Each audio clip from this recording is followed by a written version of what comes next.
Baik, assalamualaikum warahmatullahi wabarakatuh. Di sini saya akan menjelaskan langkah-langkah bagaimana pembuatan atau pengisian SPT tahunan atau pelanggaran di aplikasi baik konteks untuk orang pribadi atau OP sebagai pegawai di konteks. Langkahnya di sini ada 3. Yang pertama itu login menggunakan NPWP atau NIK, dan kedua masukkan kata sandi atau rahasia kata sandi. Setelah itu masukkan kode CAPTCHA. Yang ketiganya lapor SPT tahunan. Kita masuk ke portal saya dan kita buat langkah yang keempat dengan kode otomatis. Setelah itu kita masuk ke cara pelaporan SPT tahunan OP pegawai dari 1 pemberi kerja atau 1 bukti potong. Di sini ada 6 langkah yang perlu kita lakukan.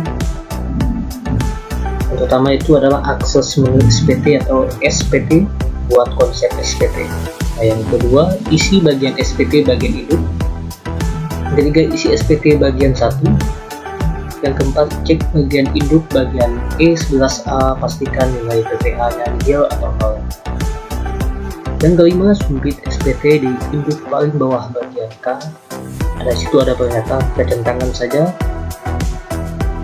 kita simpan lebih sulit informasi.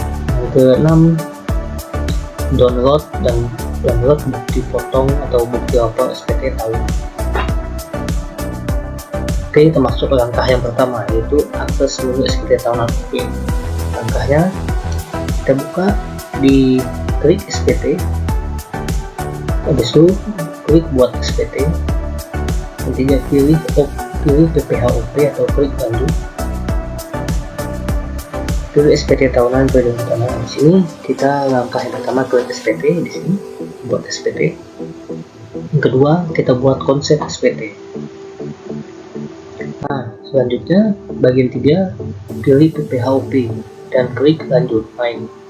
Bagian 3A kita pilih PPH OP. Setelah itu lanjut. Di bagian 4 pilih SPT tahunan atau periode lanjutan. Di sini bagian 4A kita isi dengan SPT tahunan. Yang tahun pajaknya kita sesuaikan misalnya 1 Januari sampai dengan 31 Desember 2020 tahun 2025. Setelah itu bagian 4C kita tekan lanjut. Nah, di sini ada akses menu SPT tahunan OP. Ada langkah yang ketiga, pilih jenis SPT. Di sini kita klik pilih yang bagian manual saja karena tidak ada pembocoran.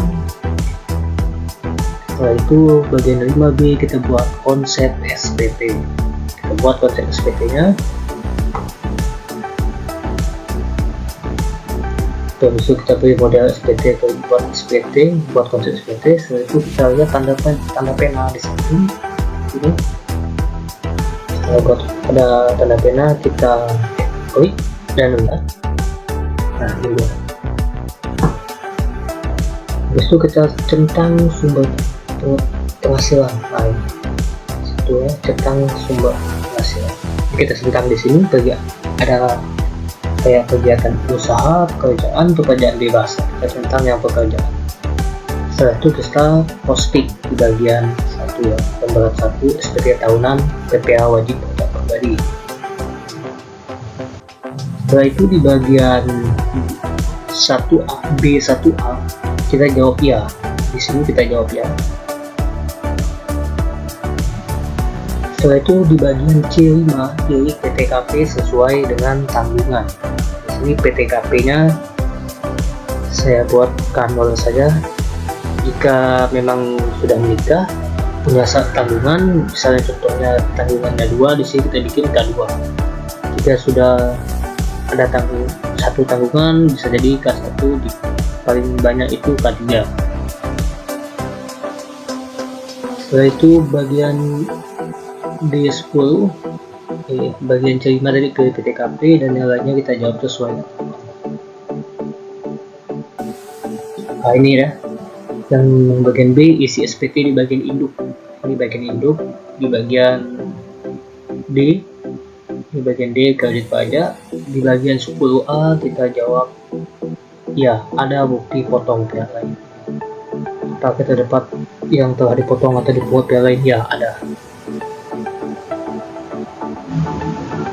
Setelah itu pertanyaan lainnya kita jawab tidak saja.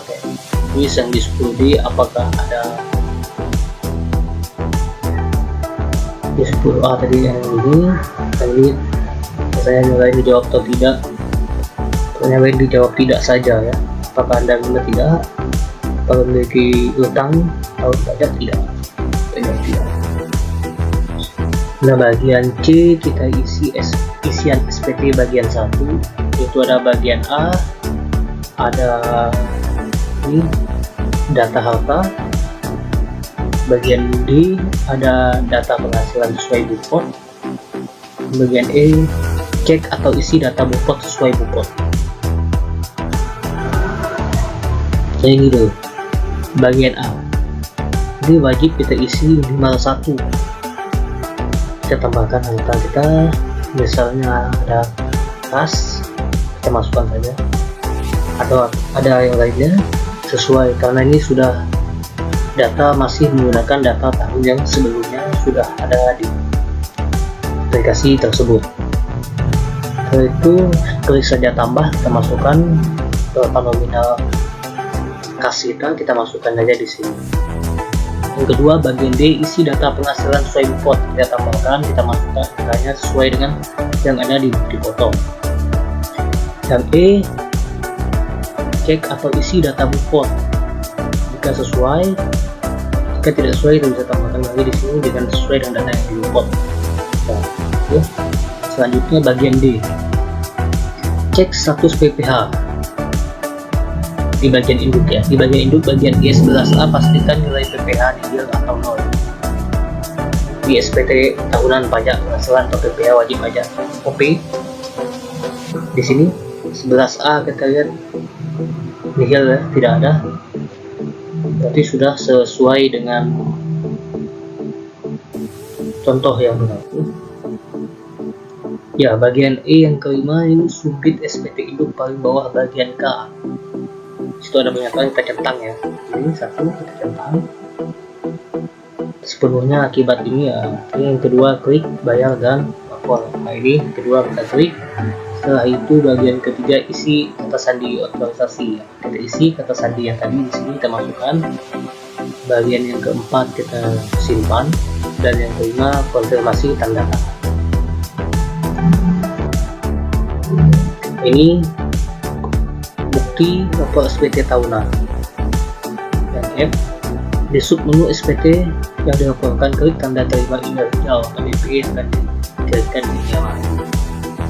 Kita masuk ke SPT yang dilaporkan, klik tanda pesan atau kotak hijau ini, nanti akan masuk ke akun kita tentang pembayaran tadi bukti di SPT tahunan kita yang setelah kita laporkan ada di sini, nanti masuk ke email kita.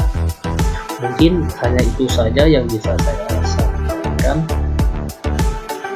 Kurang dan lebihnya saya mohon maaf.